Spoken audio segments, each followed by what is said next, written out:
O Kap, pagtiyagaan nyo itong panoorin hanggang dulo, medyo mahaba lang yung pagkakagawa natin.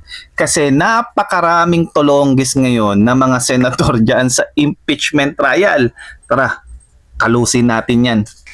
Ang kukulit ng mga senator judges natin. Sa kabila kasi ng ipinagbawal na ng presiding judge na si Francis Escudero, yung mga hindi angkop na mga salita diyan sa impeachment trial at yung paggamit ng mga salitang conclusive or merong conclusion of facts ay patuloy pa rin ginagamit nito diyan sa impeachment trial. Kanina naririnig natin di ba? Gumagamit ng mga salitang stupid, gumagamit ng mga salitang katanghan, at ang pinakamalala rito, ang gumagawa ng paglabag na ito ay ang mga mismong senator judges. Kung yung simpleng rules na yan ng impeachment trial ay hindi kayang sundin ng mga senator judges natin, paano sila susundin ngayon ng prosecution?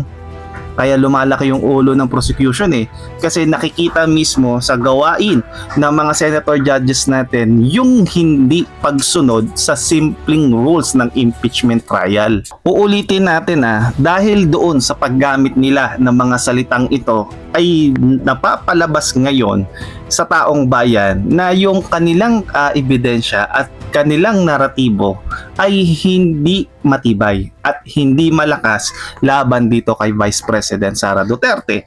Kasi kung talagang malakas, ulitin natin kung talagang malakas ang kanilang mga argumento at aligasyon laban kay VP Sara na may nangyaring anomalya diyan sa confidential funds ni VP Sara, hindi nila kailangan, uulitin natin, hindi nila kailangan gumamit ng mga ganitong salita na madalas ginagamit yan sa propaganda para libakin, sirain, i-downgrade yung taong tinutukoy nila sa paggamit ng salitang yan. At alam nyo, dito nyo marirealize yung kahalagahan ni Senator Rodante Marcoleta. Yung mga ganitong klaseng simple technicalities na itong mga colleagues niya ay hindi kayang sundin, ay nako, siguradong babakbakan sila dyan ni Senador Marcoleta. Yun nga, pinakulong nila, di ba? So walang sumisita ngayon sa mga senator judges natin, kaya ang lalakas ng mga loob na labagin yung simpleng rules ng impeachment court kahit na meron na itong punishment na pwedeng magsampa ng kaso sa ethics complaint. Yun naman pala, may kaso sa ethics complaint. Bakit malakas pa rin yung loob? Simply because ang nakaupo doon, kaalyado nila. Do you think gagalaw at kikilos at magiging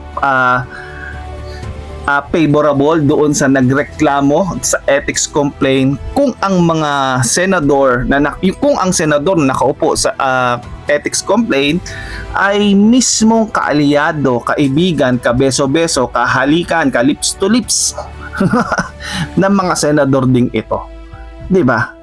So, ang nakikita natin, ang impeachment court or impeachment trial ngayon ay hindi natin nakikita as a korte.